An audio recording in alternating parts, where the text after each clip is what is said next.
Sistemə daxil olub əməliyyat aparacaq istifadəçilərin hüquqlarının, yəni sistemdə hansı bölmələrin onlar üçün aktiv olub olmamasının tənzimlənməsi sağ yuxarıdakı nizamlamalar bölməsindən həyata keçirilir. Nizamlamalar bölməsində istifadəçi hüquqlarına keçid etdikdə, burada qruplar hissəsində hal-hazırda mövcud olan qrupların, yəni istifadəçi rollarının adları görünür. Bu müvafiq olaraq aşağıdakı hüquqlar bölməsindən hər hansı bir rolu seçərək həmin rolun hüquqları tənzimlənə bilir. Eyni zamanda yeni rol formalaşdırmaq istəsək, sağ yuxarı küncdə yeni qrup düyməsinə daxil olub formalaşdırmaq istədiyimiz rolun adını təyin edəcəyik. Misal üçün kassir. Təyin etdikdən sonra qarşısındakı yadda saxla düyməsi ilə sistemə əlavə edəcəyik. Bundan sonra hüquqlar bölməsinə keçid edib açdığımız həmin hüququ seçib və daha sonra bu kassir istifadəçisinin sistemdə hansı əməliyyatları icra etməsini və yaxud hansı hesabatları görüb görməməsini müəyyənləşdirəcəyik. Və aşağıda siyahıda sistemin bütün funksiyalıqları və əməliyyatlarını əks etdirən siyahı mövcuddur. Bu siyahıdan şərt olaraq kassir, misal üçün əlaqələr, yəni müştərilərin adlarını görməlidir. Onlardan satış etdikdən sonra ödənişləri qəbul etməsi üçün əlaqələr bölməsini görmək seçdikdə sistemə əlavə edilmiş müştərilərin adlarını görəcək. Tam seçdikdə isə həm adlarını görəcək, həm də lazım gəldikdə özü yeni müştəri adı artıra biləcək. Daha sonra şərti olaraq kassir eyni zamanda ambarda məhsulların qalıqlarını görməlidir. Ambar bölməsində ambar hesabatını gizlətmək sözünü dəyişib, görmək seçdiyimiz təqdirdə burada ambarda mövcud olan məhsulların qalıqlarını görə bilir. Əgər tam seçsək, həmin qalıq məlumatlarının Excel-ə çıxarışını həyata keçirə bilir. Daha sonra müvafiq olaraq kassir başqa nələri görməlidirsə, misal üçün məhsulların kataloqlarını, yəni çeşidlərinin adını görməlidir, lazım olarsa yeni kataloq adı açmalıdırsa, o zaman tam seçəcəyik. Məhsulların özlərinin adlarını görməlidirsə, görmək, əgər özü yeni məhsulda adı da artıra bilərsə, tam seçəcəyik. Bu şəkildə ambar bölməsində təyin etdiyimiz istifadəçi rolu başqa nələri icra edə bilərsə, hansı bölmələri görə bilərsə, müvafiq olaraq aktivləşdirəcəyik. Daha sonra ticarət bölməsindən deyiş kassir satış həyata keçirilməlidir. Satış əməliyyatını gizlətməkdən çevirib tam edəcək, yəni satış əməliyyatları icra edə biləcək.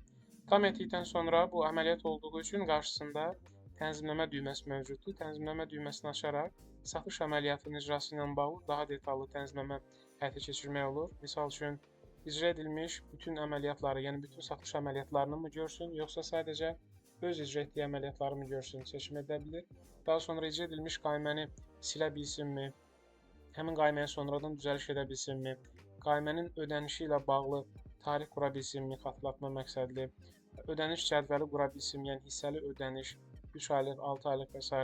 daxili kredit şərtləri qura bilsinmi, həmin qayməni WhatsApp üzərindən müştəriyə qayməsini göndərə bilsinmi.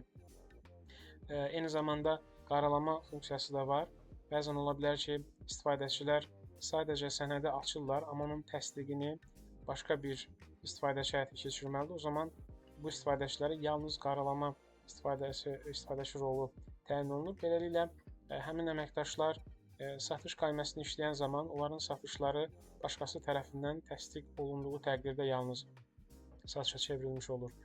Borc limitlərini yoxlamaq isə, əgər müştərilərə borcların yuxarı həddi limiti təyin olunubsa, şərti olaraq A müştərisi 2000 borcu varsa, ondan daha artıq nisiyə mal götürmək istəsə, kassirə xatırlatma etsin, borc limitini yoxlasın ki, orada borc nə qədərdir və limiti aşmırsa satış edə bilsin.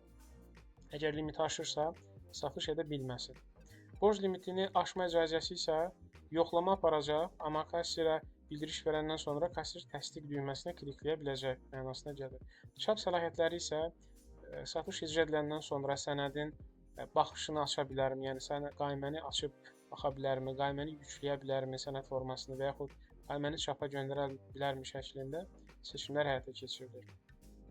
Digər əməliyyat çeşidlərində də təqribən buna uyğun tənzimləmələr aparılır. Misal üçün, əgər kassir alış əməliyyatlarında işləyəcəksə, alışı da açıb müvafiq olaraq onun tənzimlənməsini həyata keçirilir. Ticarət bölməsindəki əməliyyatlardan ya da hesabatlardan başqa hansıları görməlidirsə, misal üçün, satışları icra edəcək, satışların hesabatını da görməsini istəyiriksə, satışlar sözünü tam edəcəyik. Tam etdikdən sonra yenə də tənzimləməsindən bütün icra edilmiş satışların hesabatını mı, yoxsa yalnız öz satışların hesabatını şəklində seçim edə bilirik. Başqa hansı hissələri görməlidirsə ya da orada əməliyyat aparılmalıdırsa, müvafiq olaraq tənzimləməsi həyata keçirilir. Maliyyə bölməsi də yenə də eyni şəkildə maliyyədə şərt olaraq kassir satış etdisə, daha sonra o satışın həmin qaymənin ödənişini almalıdır. Bu da qaymə əməliyyatları bölməsindən istifadə olunur. Ödənişləri qəbul edə bilməsi üçün qaymə əməliyyatlarını tam seçəcəyik. Daha sonra yenə də tənzimləmədən müvafiq olaraq maliyyə əməliyyatı ilə bağlı, maliyyə ödənişi ilə bağlı tənzimləmələr həyata keçirilir.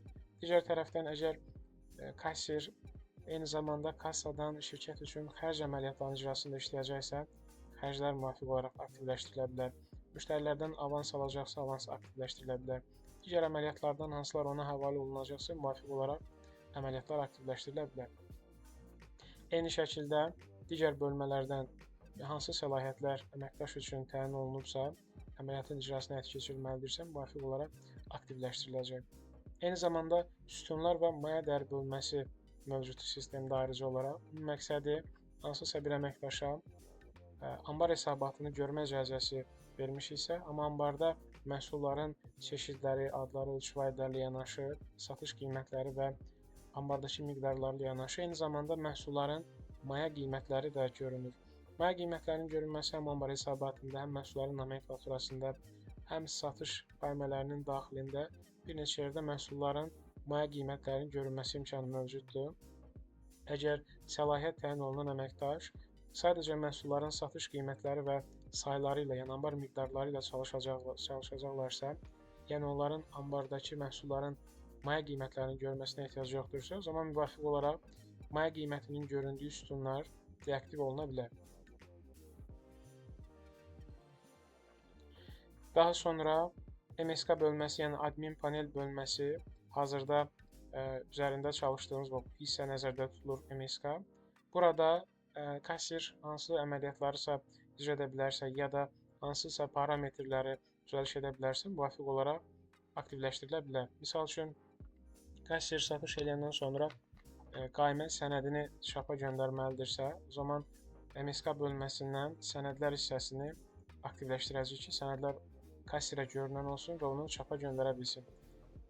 Daha sonra qiymətlər və endirimlər bölməsi var. Qiymətlər və endirimlər bölməsində əgər satış edən bir istifadəçi rolu tənzimləməsi həyata keçirilirsə və satılan məhsulların qiymətləri sabitdirsə, dəyişdirilməməlidirsə, o zaman qiymətlər və endirimlər bölməsində satış əməliyyatı qiymət bölməsindəki tam sözünü görmək sözündən əvəzləyirik. Beləliklə, satış icrası həyata keçirilən zaman məhsullar qayma əlavə ediləndə məhsulların satış qiymətləri bloklanmış olacaq, yəni öncədən təyin edilmiş qiymətlər qaymaya avtomatik düşəcək və dəyişdirilə bilməyəcək. Eyni məsələ endirim üçün də keçərlidir. Əgər endirim satış əməliyyatında istifadəçi tərəfindən yazıla bilərsə, tam qalacaq. Əgər endirim yazılmamalıdırsa ya da endirim öncədən təyin olunubsa, sabit qalmalıdırsa, o zaman görmək seçəcək. Ümumiyyətlə, endirim tətbiq edilməsinə ehtiyac yoxdursa, endirim sütununun tamamilə gizlədilməsi də mümkündür.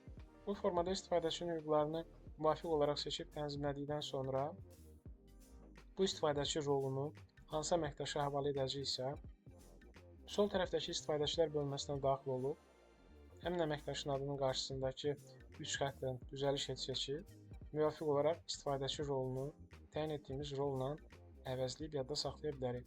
Beləliklə, bu istifadəçi sistemə daxil olduqda kassir rolu üçün təyin olunmuş funksiyalar, düymələr, əməliyyatlar və yaxud hesabatlar hansılardırsa, həmin bölmələr onun üçün görünən olub, digər hissələr isə görünməyəcək. Bu formada istifadəçi hüquqlarının tənzimlənməsi həyata keçirilir.